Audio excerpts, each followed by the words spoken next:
అమరావతి శాశ్వత ముసుగులో అసలు కదేంటి? బీసీవై పార్టీ సూటి ప్రశ్నలు. రాజధాని నిర్మాణం పేరుతో వేల కోట్ల నిధులు ఎవరి జేబుల్లోకి?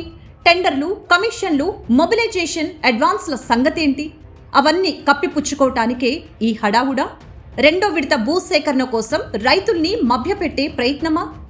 ఏపీ రాజధానిగా అమరావతిని శాశ్వతం చేస్తూ అసెంబ్లీలో ప్రత్యేక తీర్మానం చేయటం, వెంటనే గవర్నర్ ఆమోదంతో కేంద్రానికి పంపటం, ఇదంతా వినటానికి బాగున్నా దీని వెనక కొన్ని బలమైన అనుమానాలు ఉన్నాయని బీసీవై పార్టీ ప్రశ్నిస్తోంది.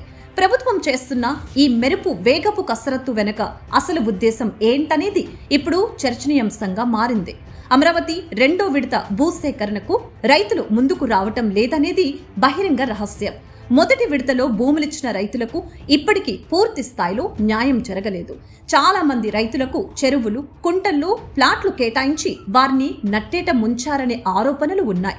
ఇప్పుడు శాశ్వత రాజధాని అనే కార్డును వాడుతూ రెండో విడతలో భూములిచ్చే రైతుల్ని మభ్యపెట్టి ఒప్పించేందుకు ఈ హడావుడి చేస్తున్నారా అని బీసీవై పార్టీ అడుగుతోంది.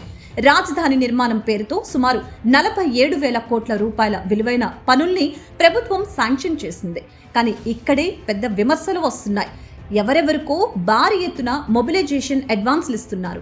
నిబంధనలకి విరుద్ధంగా ఇష్టారీతిన అడ్వాన్సులు ఇస్తూ భారీగా కమిషన్లు దండుకుంటున్నారని ఆరోపణలు వెల్లువెత్తుతున్నాయి. అసలు ఏ నిబంధనల ప్రకారం టెండర్లు ఇస్తున్నారు, ఎవరికిస్తున్నారు అనే వివరాలు బయట పెట్టడం లేదు. పారదర్శకత లేని ఈ పనుల వెనుక ఉన్న ప్రయోజనం ఎవరిది?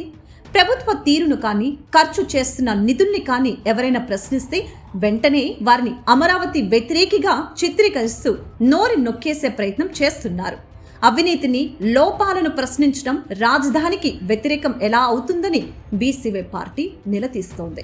అసెంబ్లీ ప్రత్యేక సమావేశం నిర్వహించి తీర్మానం చేయాలని నిర్ణయించిన ప్రభుత్వం శాసన మండలిని ఎందుకు సమావేశపరచడం లేదు? రాజ్యాంగబద్ధమైన ప్రక్రియలో మండలి పాత్రను కావాలని పక్కన పెట్టారా? లేక అక్కడ ప్రశ్నలు ఎదురవుతాయనే భయమా? అమరావతి ఏపీకి ఏకైక రాజధాని కావాలన్నది అందరి ఆకాంక్షే.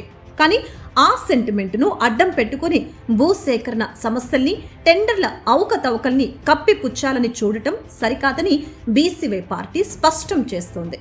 ప్రభుత్వం ఈ అనుమానాలపై స్పష్టత ఇవ్వాల్సిన అవసరం ఎంతైనా ఉందంటోంది బీసీవై పార్టీ.